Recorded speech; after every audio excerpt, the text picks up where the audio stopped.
सुप्रभात बच्चों, कैसे हैं आप सभी। आशा करती हूँ कि आप सभी बहुत अच्छे होंगे और आप सभी ने जो पिछला अध्याय है वो अच्छे से कंप्लीट कर लिया होगा। चलिए हम चलते हैं हमारे 24वें अध्याय की तरफ, जो कि है शास्त्रीय नृत्य। तो यहाँ पर कुछ ऐसे डांस है, ठीक है, जिसके बारे में हम जानेंगे। निम्नलिखित भारतीय शास्त्रीय नृत्यों के बारे में पढ़कर सहायता कक्ष की सहायता से सही उत्तर दीजिए। ठीक है, पहला है ओडिशा के मंदिरों के भक्त नर्तकियों द्वारा आरंभ किए गए इस नृत्य का प्रसिद्ध केंद्र भुवनेश्वर है। केलू चरण महापात्र तथा संयुक्त पाणिग्रही इससे संबंधित प्रख्यात कलाकार है।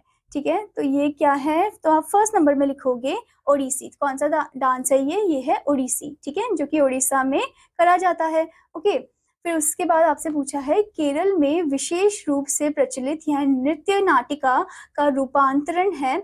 इसमें विशेष भावों व चरित्र के अनुसार चेहरे को रंगा जाता है। यह वस्तुत लोक संस्कृति का ही शास्त्रीय रूप है। तो कौन सा ऐसा डांस है जिसमें एक्सप्रेशन बहुत दिए जाते हैं, तो वो है कथकली। ठीक है, उसके बाद आपसे पूछा है उत्तर पूर्व के मणिपुर राज्य में प्रचलित यह नृत्य कृष्ण राधा से संबंधित कथाओं पर आधारित है। इसे उत्तर भारत की रासलीला का ही विशिष्ट रूपांतरण समझा जा सकता है। तो ये कौन सा डांस है, तो आप तीसरे नंबर में लिखोगे मणिपुरी डांस। ठीक है, उसके बाद आपसे पूछा है यह दक्षिण भारत का सर्वाधिक प्रचलित शास्त्रीय नृत्य है। यह एक प्रकार से तांडव नृत्य का ही परिमार्जित रूप है। प्रख्यात नृत्यांगना रुक्मणी देवी ने इसे नया जीवन दिया। तो ये कौन सा डांस है, ये है भरतनाट्यम। ठीक है, जिसको क्या बोला जाता है, जिसको एक प्रकार से तांडव बोला जाता है, तांडव नृत्य।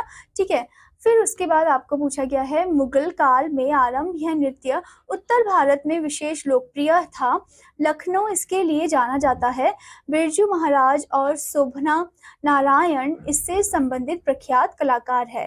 तो ये कौन है, ये है कथक। ठीक है, पांचवें नंबर में आप लिखोगे कथक। ठीक है, आपको यहाँ पर डांस फॉर्म भी दे रखे पिक्चर्स। फिर उसके बाद आपसे पूछा है आंध्र प्रदेश में प्रचलित इस शास्त्रीय नृत्य की उत्पत्ति नाट्य शास्त्र से मानी जाती है।